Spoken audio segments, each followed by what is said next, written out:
This is Tom negotiating with Jesus. It is morning, but it's kind of late. I did not do my video early. I decided to jump into my hot tub. So I bought a hot tub over Christmas and thought it would be a great idea. The kids might like it. They don't care that much about it. So now I'm forced to, if I'm going to make it not look like a dumb decision, I have to use it. So I have to keep putting chemicals in, keep the filter going, and heat it. It takes forever to heat, so it's a Coleman inflatable hot tub. I'm pretty impressed by the construction. It seems well constructed, probably made in China. So, but it really feels, it's pumped up. That the pressure is very hard. The outside walls feel very firm and stiff. You can sit on it. And it's about 2 feet high. It's supposed to be for 6 people. I would say you could fit 4 people in reasonably comfortably. Depending, I think kids would be more comfortable than like men sitting together. I don't know, in a hot tub. Well, I won't go there, but so I went in the hot tub rather than make a video, so I'm a little late. So today, though, I had an idea for video that I wanted to talk about singing. So music is going to be part of this, but mostly what I want to do this over and over again to get into a habit. The reason for that is I've been following for about 6 years now this group of people that are trying to figure out where we are in the world as far as meaning, as far as Christianity, as far as philosophy. It seems like the world is getting a little strange. People are coming up, are drawing conclusions that seem to many unreasonable. If you don't have any foundational agreements, if there's no foundational agreed truth, you can say almost anything. And now we have trans women who are men identifying as women competing in swimming and absolutely crushing the competition, because why? Who cares if women are crushed? That's the feminist theory for all these these thousands of years. Shouldn't we treat women with some kind of equality and fairness? No, we men will become women and we will destroy you, because that's what men do, apparently. So it's getting so odd that we can't quite grapple with what to say to people who see that we've wiped out all connection with an agreed upon truth. And then if we can all create our own truth, what you going to do about that? Well, but that wasn't the purpose of my video. But my point is that in this this little corner, which is what Paul Vanderklay and people surrounding him, this community of online people who discuss what to make of the world and their own lives, and they tell their stories, they tell what things they've come up against. So this little corner, it started with Grim Grizz calls him Papa Peterson. So Jordan Peterson comes along and does biblical lectures, talks about the idea of compelled speech. He's struggling. He's a Canadian. He's struggling with the idea that you must identify people by their preferred pronoun. He says you can't compel speech. He becomes a national figure. Just happens to have a book coming out at the same time, 12 Rules for Life. Also does biblical lectures and just blows up. So he becomes a thing. And the way you might be introduced to him, if you don't already know him, love him, or hate him, if you haven't made your decision, he has an interview with Cathy Newman back in 2020 or 2019, I don't know, that just blows up. And it's Cathy Newman, a trained journalist interviewer, does an interview with Jordan Peterson. So Cathy Newman, Channel 4 interview. If you type that up in YouTube, you'll see Jordan Peterson talk to Cathy Newman. It's fabulous and funny. And if you would watch his biblical lectures, he's trying to figure things out about God and about religion and about the scientific age and what we're to do in this world where it seems like we're so broken apart, where the world is so fractured that no one can agree on anything, and we have these just brutal disagreements and this hatred and this tension in the world that's crazy. So is everything falling apart? I don't know. So Paul Vanderklay stumbles onto Jordan Peterson, starts doing analysis of what Jordan Peterson is saying. Then people start paying attention to Paul Vanderklay. And then in the Peterson sphere, another Canadian, Jonathan Pageau, comes into his world, and he's symbolism. So his site, his YouTube videos are the symbolic world. And then we meet John Vervaeke, who's a cognitive scientist and evolutionary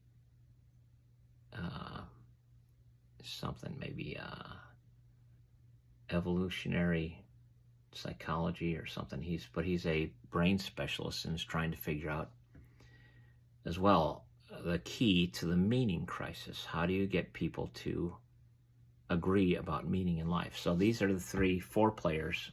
It's Paul Vanderklay, an internet pastor. He lives in Sacramento, and he starts talking about these big ideas. So this whole community develops around Peterson, and they call it This Little Corner. So that's the point of me doing videos. My video today, I feel like I should stop because I just did a long video on why I do videos. So I think I'll conclude with that. I'll just keep going. This little corner. So we have a world where people are in such sharp disagreement. They almost scream in rage at each other if you won't accept their view, and in some way throw your own view out in favor of some oppressed person who says, "You're not hearing me," and screams so loud you can't help but hear them, and says that if you don't endorse their opinion, you're full of hate. And so as a white male, it's clear that I'm full of hate anyway, so here I am. So this little corner. So these characters spring up, and Paul starts doing interviews with people, and he loves to hear their story, which is why I believe one of the things I'm going to continue to pursue is the idea that we live stories. And our life is a story, and it's mostly a slow plod through days of nothing dramatic happening. It's the daily grind. You go to work, you come home, you eat supper, you watch a little TV, drink a beer, you go to bed, you get up in the morning, and it doesn't seem like you're on the great adventure like you're King Arthur looking for the Holy Grail. You're not Frodo taking the ring to the heart of Mordor. You're not Harry Potter learning magic. So these stories that we love are so condensed and only pick out the wildly enjoyable times and don't have this sense of this long, almost a feeling of almost meaningless. What is the point? I don't feel like I'm on a great quest. So the stories we love dispel or eliminate all of the mundane parts of life. And you get a sense that those stories are good and your story is just dull. It's not. Those stories are kind of not telling the truth. They're condensed in a way that makes them readable, entertaining. So your story, I think, is very entertaining, and that's what Paul does is he talks to people, and their stories are entertaining because they can condense them if they're doing a 1-hour interview. So all these people start coming into Paul's world as he's watching Peterson, Vervaeke, and Pageau talk about the meaning crisis, and he's wrestling with it. And then all these people start coming in, and you start meeting people, which is just wonderful. This little corner is fantastic. And you start meeting characters, and now a couple have bubbled up to the surface who are just odd and interesting and wonderful. And one of them is this great character, Griswold Grimm. And he is just fantastic because he's a character. Seems like he has this accent that almost sounds like Russian, and he looks like, or he seems like he's walked off a battlefield, and he's a little hardened, and he's tough, and he's gone through stuff, and he talks about the world in a way that's a little mysterious and hard to follow, but seems to get to some great points. So he's a character in this little corner. And there are a bunch of them. I'm not going to name all of them. I'm just going to name two that are kind of big. Chad the alcoholic. So he wears this like mask. What's the Jack Black movie? Nacho Libre. He wears like this wrestling mask because he's in Alcoholics Anonymous and wants to remain to honor anonymity in some way, so he wears this mask. And that's fantastic. So this guy talks about the meaning crisis, and they're regular guys just, in their own brilliant ways talking about this crazy world. And there are all kinds of other characters that are beautiful and sweet and regular and normal. And so my purpose of doing these videos is to enter that world and become an online presence of some dude, just some guy talking about how to find meaning in life.